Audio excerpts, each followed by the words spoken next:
সাবেক অর্থমন্ত্রী শাহ এ.এম.এস কিবরিয়াকে হত্যা করিয়েছেন সালমান এফ রহমান। তিনি বহুল আলোচিত এ হত্যাকাণ্ডের মূল মাস্টারমাইন্ড। হবিগঞ্জের তৎকালীন 2 এমপি সহযোগিতায় কিলিং গ্রুপ ভাড়া করে এ হত্যাকাণ্ড ঘটানো হয়। বিষয়টি সাবেক প্রধানমন্ত্রী শেখ হাসিনাকেও জানান ডক্টর রেজা কিবরিয়া। পরে বিষয়টি নিয়ে ঘাঁটাঘাঁটি না করে তাকে অর্থ মন্ত্রণালয়ের দায়িত্ব নেয়ার প্রস্তাবও দেন শেখ হাসিনা। শাহ এ.এম.এস কিবরিয়ার ছেলে ডক্টর রেজা কিবরিয়া সম্প্রতি আমার দেশকে দেয়া একান্ত সাক্ষাৎকারে এসব কথা বলেন। রাজধানী গুলশানে নিজের বাসভবনে দেয়া ওই সাক্ষাৎকারে ডক্টর রেজা IMF এর উচ্চ বেতনের চাকরি ও বিদেশের বিলাসী জীবন ছেড়ে দেশে আসার কারণ, বাবার হত্যার বিচারের দাবিতে তার পরিবারের দীর্ঘ সংগ্রাম, শেখ হাসিনার সঙ্গে বিরোধ, আওয়ামী লীগের রাজনৈতিক ভবিষ্যৎ, শেখ হাসিনার খুনি হয়ে ওঠা ও শান্তিময় বাংলাদেশ গঠনে তার বিচারের অপরিহার্যতা তুলে ধরেন। আলোচিত এই হত্যাকাণ্ডের ঘটনায় বর্তমানে চলা বিচার কাজ একটি ভুয়া তদন্তের ভিত্তিতে হচ্ছে বলে সাক্ষাৎকারে দাবি করেন ডক্টর রেজা কিবরিয়া। সেই সঙ্গে একটি উচ্চ পর্যায়ের স্বাধীন ও স্বচ্ছ তদন্ত কমিটি হলে সেখানে কিবরিয়া পরিবার এ সংক্রান্ত নথি ও তথ্য প্রমাণ হাজির করবে বলেও জানানো হয়। সাবেক অর্থমন্ত্রী শাহ এ.এম.এস কিবরিয়া ছিলেন একজন খ্যাতনামা অর্থনীতিবিদ। পাশাপাশি আওয়ামী লীগের উপদেষ্টা পরিষদের সদস্যও ছিলেন তিনি। আওয়ামী লীগ কিংবা সালমান এফ রহমান কেন তার মতো একজন বরেণ্য ব্যক্তিত্বকে হত্যা করবে? এমন প্রশ্নের জবাবে ডক্টর রেজা বলেন, আপনারা দেখেছেন গত 15.5 বছরে খুনি হাসিনার ফ্যাসিবাদী শাসনের সময় সালমান এফ রহমান ও তার সহযোগীরা কিভাবে দেশের ব্যাংক ও আর্থিক খাতগুলো নিয়ন্ত্রণে নিয়েছেন। এতেও শেখ হাসিনার প্রত্যক্ষ হাত ছিল।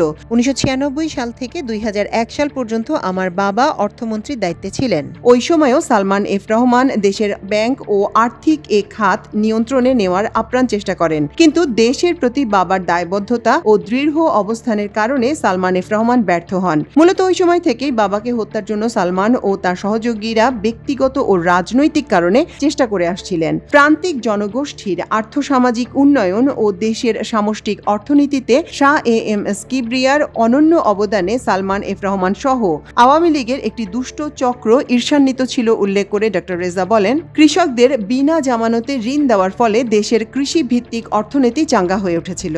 কৃষকদের দেওয়া ঋণের প্রায় পুরোটাই আদায় হয়েছে, অথচ সালমান এফ রহমান ও তার সহযোগীরা হাজার হাজার কোটি টাকার ঋণ নিয়ে আত্মসাৎ করে ফেলেছেন। এ কারণেই তারা বাবার উপর প্রচন্ড ক্ষুব্ধ ছিলেন। শেখ হাসিনা 15.5 বছরের শাসনামলে আলোচিত এই হত্যাকাণ্ডের বিচার না হওয়ার বিষয়ে ডক্টর রেজা বলেন, শেখ হাসিনা আসলে একজন খুনি। অবৈধভাবে ক্ষমতায় টিকে থাকতে তিনি অনেক নিরীহ মানুষকে হত্যা করেছেন। তার হাতে হাজারো ছাত্র জনতার রক্তের দাগ লেগে আছে। কাজেই একজন খুনি কখনোই আরেকটি খুনের সুষ্ঠু ও ন্যায়সঙ্গত বিচার করতে পারবে না। বিচারের দাবিতে একসময় আপনার মা বিরতিহীন সংগ্রাম করেছেন, এখন আপনিও মর্মান্তিক হত্যার বিচারের দাবিতে সোচ্চার।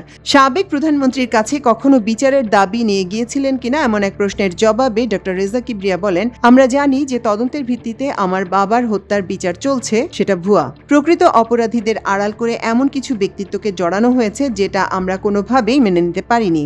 আমরা চেয়েছিলাম একটি স্বাধীন, স্বচ্ছ ও প্রভাবমুক্ত তদন্ত কমিটির মাধ্যমে হত্যাকাণ্ডের পরিপূর্ণ তদন্ত হোক। এই কথাটি আমি আওয়ামী লীগের পালিয়ে যাওয়া প্রধানমন্ত্রী শেখ হাসিনার কাছে বলতে গিয়েছি। শেখ হাসিনা আমাকে এই বিষয়টি নিয়ে আর ঘাঁটাঘাঁটি না করে অর্থ মন্ত্রণালয়ের মন্ত্রীর দায়িত্ব নিতে বলেন। আমি তার প্রস্তাব প্রত্যাখ্যান করে ফিরে আসি। এরপরও একাধিকবার তিনি আমার কাছে লোক পাঠিয়ে একই প্রস্তাব দিয়েছিলেন। আমি কোনোভাবেই আমার বাবার রক্তের উপর দিয়ে মন্ত্রিত্ব নিতে পারি না, এ বিষয়টি তাদের জানিয়ে দিয়েছি।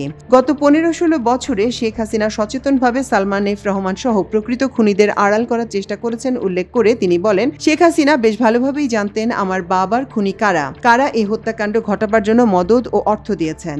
এ কারণেই তিনি তাদের আড়াল করার চেষ্টা করেছেন, কারণ এদের অধিকাংশই আওয়ামী লীগের রাজনীতির সঙ্গে যুক্ত ও গুরুত্বপূর্ণ পদে ছিলেন। সালমান এফ রহমানের সম্পৃক্ততার বিষয়ে সুনির্দিষ্ট তথ্য প্রমাণ রয়েছে জানিয়ে ডক্টর কিবরিয়া বলেন, সালমান এফ রহমান অর্থের যোগান দিয়েছেন, কিলিং মিশনের নেতৃত্ব দিয়েছেন, ওই এলাকা থেকে আওয়ামী লীগের সংসদ সদস্য আবু জহির ও বানিয়াচরের এমপি মজিদ খান।